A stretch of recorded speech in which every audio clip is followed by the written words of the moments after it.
Tondo po. Tondo, Maynila. Ganun ba? Ano naman pinagkakaabalahan niyo dyan? Nagtatrabaho bilang isang security guard.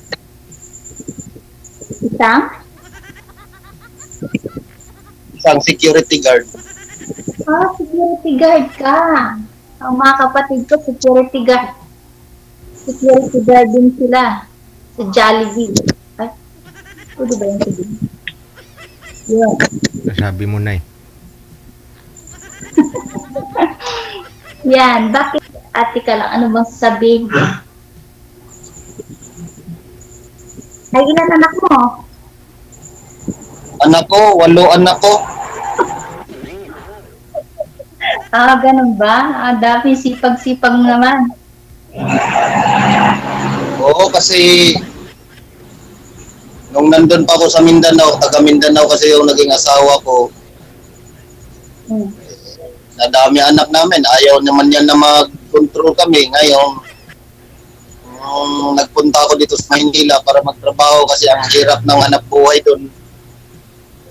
Sa Kapagbukan pa kami, ang hirap talaga ng hanap buhay. Parang matatawag na illegal logging lang kasi paho yung hanap buhay doon. Uling-uling. Sa Maynila, inaabutan ng pandemic, di ako nakauwi. Ayun, yung asawa ko, nawalan ako ng kontak kasi di pa ako marunong mag-cellphone. Wala na ako ng kontak na hindi na nagsusulat sa akin yung pala asawa na ng iba.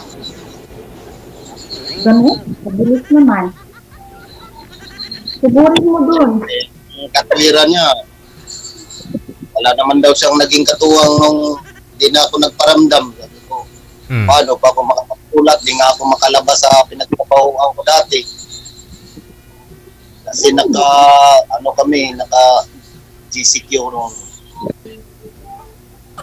Bakit mabilis ha? Bakit okay sa'yo? Hindi ka nagwala. Siya. Yun. Buti, hindi mo na binalikan doon. Paano yung mga anak mo? Hindi ko na po binalikan kasi nagkausap na kami ng naging asawa niya. Nagpaalam naman sila ng maayos sa akin. Ano pa gagawin? Nandun. Gano'n na sila nagsama na sila. Wala ako magagawa. Ang layo ko pa. Sabi ko na lang sa kanila, sana yung mga anak ko, huwag nila maltratuhin kung makakalaban sila. Pero hanggang ngayon, susuporta pa rin ako sa mga anak. Kaya dapat lang, obligasyon mo yung bilang tatay mag-support. Sabi ba naman, 8?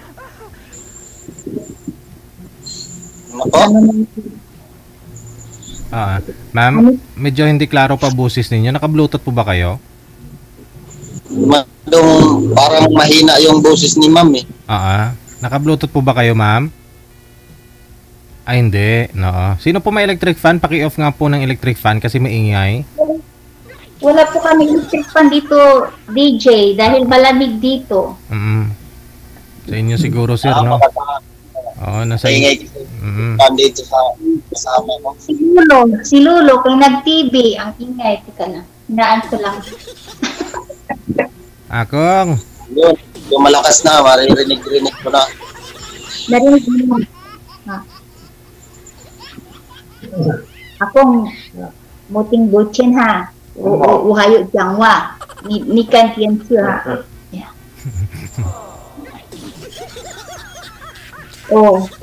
Ano nang atin ngayon?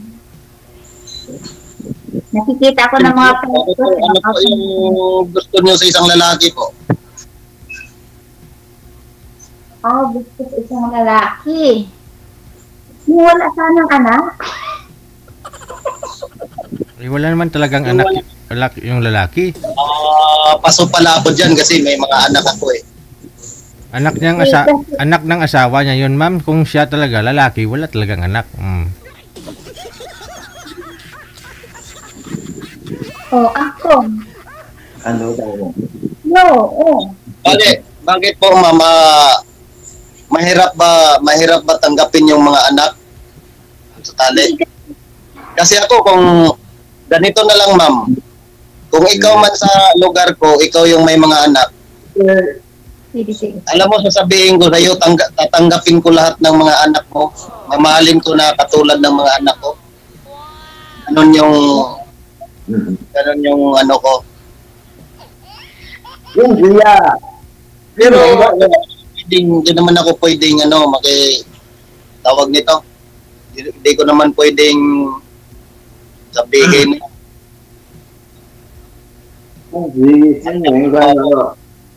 Akong, maingay siya ako. Akong, tensya. Timpo tong Pilipino ha.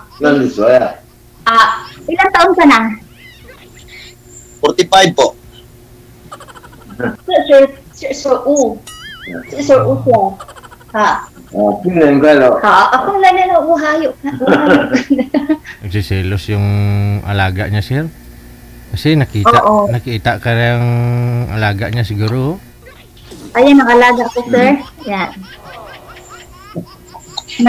Makikiyos-yuso din kasi yan, sir, kung may kausap ako. Parang may taga-judge yata. Meron ako gwardiya palagi dito. Ano ba yan? Ha? May taga-judge pala dyan kung makakapasa ako o hindi. Oo. Ikaw, ma'am, saan ka ngayon, ma'am? Ha? Saan ka ngayon? Taiwan. Taiwan. Oo. Nasa abroad ka pala. Ibang bansa. Ganun. Kasi kailangan ng pera. Maghanap ng pera. Ganyan naman talaga yung buhay ng tao eh. Hindi naman tayo lalayo sa bansa natin kung hindi nangangailangan ng pera. Ako nga, kung matapos ko nga lang siguro yung mga requirements ko, mga ibang bansa din ako. Oh, kayang-kaya mo pa yan. Mga ibang bansa ka. Sa Japan, maganda. Malaki din sahod. Pero hindi security yung applyan ko, driver, kasi hindi ko na nagagamit yung lisensya ko sa pagdadrive. Oh, pwede siguro. Gawan mo ng paraan.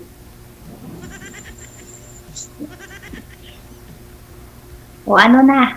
Wala na akong masabi. Ang gusto niyo po, ma'am, sa lalaki, walang anak. Wala po rin ba kayong anak, ma'am? Meron din? Meron akong anak. Ano ba? Meron akong anak, malalaki na. Malalaki na. Malalaki na. Dalawa na lang yung nag-aaral. Yan. Mga malalaki na yun, mga dalagat binata pa rin. Ganon. Maghanap ka na lang ng walang anak, ma'am. Kasi ako, sa totoo lang, hindi ko na may mga anak ako kasi hirap naman yung magsinungaling ka. Sabagay. Pero sa totoo lang, sumali lang naman talaga ako dito dahil natutuwa lang ako eh. Gusto ko lang na may nakakausap, yung ganon. Kasi nakakausap dito eh. Yeah. Marami kang magiging makausap. Kaya Si BJ yung naghahanap, marami kang makakausap. Baka hindi ko na uulitin, nahihiya na ako. Ba't ka naman mahiya? Natural lang naman talaga na ganyan yung ganito pala dito. Nakaka-tense din pala. Live kaya to. Nakikita ako ng mga friends ko. ganun ba? Thank you. 你录在啊，我们啊，还没还没关在在，没关系，没关系。那明天在，好，可以。如果这么晚在，明天在。好。Yan. Matutulog na daw kami. Paano ba ito? Siya lang patulugin mo, yung alaga mo lang. Ikaw mamaya na. Gusto mo talaga tabi kayo? Tanggap yung buong pagkatao ko, kung ano ako. Ganun ba? Sorry ha, baka nasaktan. Joke lang. practical kasi ako na tao. Prangka din ako. Ayaw ko yung tinatago ko kung ano yung gusto kong sabihin. Ganun lang. Pero okay lang naman. Friend lang naman. Hindi naman Okay. Hindi mapa-friends kasi natural lang naman yung tao may kaibigan, di ba? Oo. Tama. Kasi hindi Ay, naman Kung may problema ka, kailangan mo nang makausap. Hindi lang naman yung friends. Wala namang problema doon. Tama. Agree naman ako doon. Hindi naman porket sumali dito, yun na agad yun. Siyempre, mga kaibigan lang, o mga ano naman dito, katuwaan lang. Yun, ngayon kung talagang seryoso at magkagusto kayo, di go.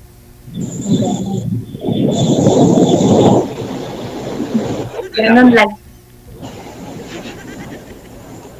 Sorry ha, baka nasaktan kita or kung ano yung nasabi ko. Video, matabi lang yung... Practical naman ako. Wala namang problema sa akin kung ganyan yung punto mo. Kasi natural lang yan sa babae na maghahanap talaga ng hindi sila nagbibigatan.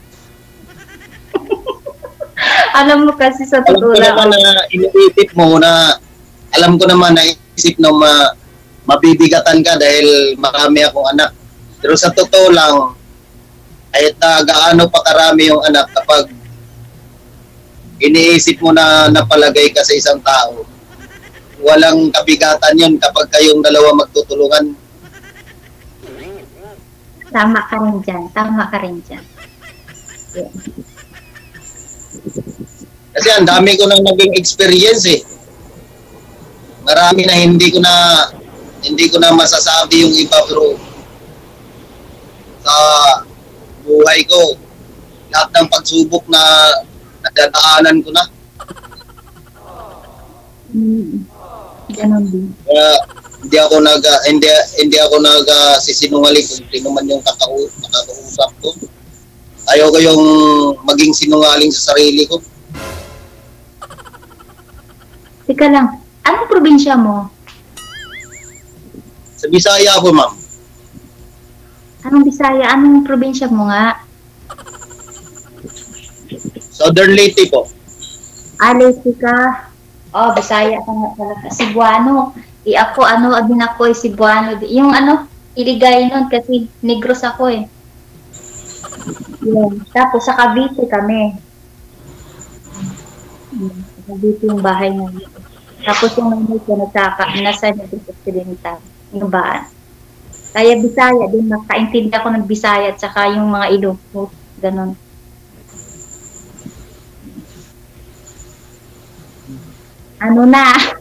Naiya na ako dito.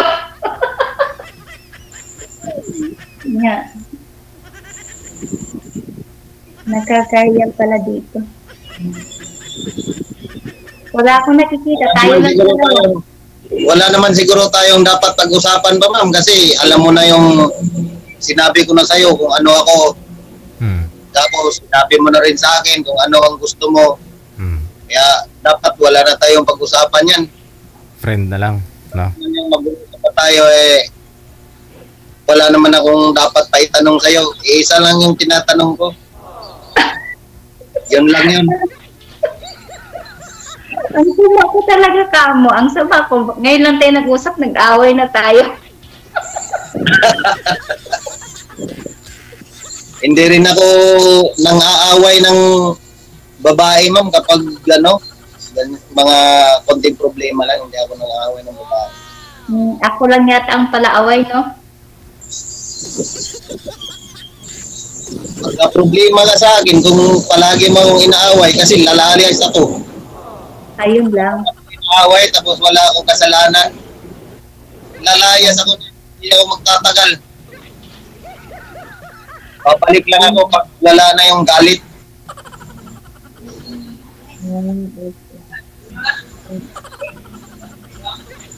Ganun ba? Siguro marami kang gustong itanong sa akin. Kung may bisyo o wala. Ito lang sasabihin ko sa iyo, ma'am. Sigarilyo inom, wala ako niyan. Sugal, wala ako niyan. Inom ng tubig. Kain lang yun yung bisyo ko. Bakit hindi ka nagiinom? Saka nagsisigarilyo? Simula nung pagkabata ko, hindi ko nasubukan umitit ng sigarilyo. Masarap kaya. Nakatikim ako nung mga kapatid ng asawa ko dati. Naisip ko walang idudulot na maganda sa katawan eh. Kasi nakikita ko sa kanila kapag nalasing na, wala na, natutulog na sa kalsada. Tama. Kaya hindi ko talaga sinubukan na pasukin yung mga bisyo na yan. Napakabait mo naman po ang tao. Mahirap na nga yung buhay. Papasok ka sa bisyo, ano pa ikakain? Lalong mahirapan. Ika lang, ano pa lang pangalan mo? Gerald po. Gerald. Gerald, Klabi. Labi? Klabi po, Klabi. Oh, okay. Ayun. Ano pang Smiling. itatanong sa'yo? Smiling face ka palagi, mama. Parang natatawa ka sa talambuhay ko. Hindi, natatawa na ako talaga kapag siyempre parang live kasi to, parang nakaka-tense din. Siyempre napapanood ka ng maraming tao. Mahilig ako yung video-video, pero pag ganito parang nakakahiya, may kausap din yan sa live. Kasi mahilig na ako manood ng mga video-video eh. Yan. Ganon. Tapos iba rin pala kapag yung ikaw na mismo ang napapanood. Kanina pa nga ako kinakabahan nung chinat ako ni DJ, yung staff yata ulit. Hala, kinakabahan ako. Ano ba yan? Panood pa din ako ng mga nagda-live. Ako natutulog na sana ako eh. Nabasa ko yung chat na ako na yung susunod. Pinilit ko na lang yung mata ko na idilat para makausap ko lang kung sino yung makausap ko. Ganun ba? Buti na.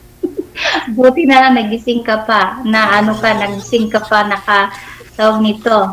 Nagising ako sa tunog ng cellphone. Oh, ganun ba? Ayan pala ang bahay mo. Diyan ka pala nakatira. Oo, dito sa barracks namin. Barracks mo. Stay-in kasi kami dito. Trabaho ko, stay-in kami. Yung palita namin eh. Guardia ka, di ba? Guard ka, security guard?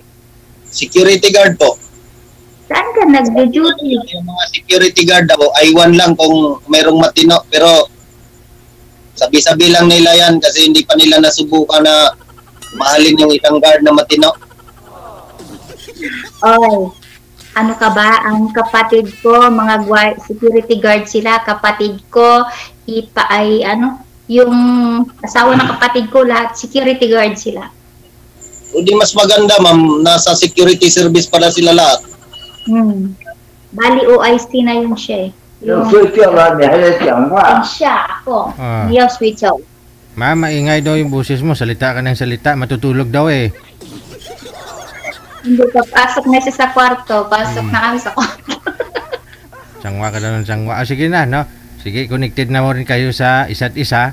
Pagpatuloy ninyo pag-uusap ninyo, ha? Maraming salamat. Wanted. Sweet. Okay, Sige. salamat, AJ. Bye.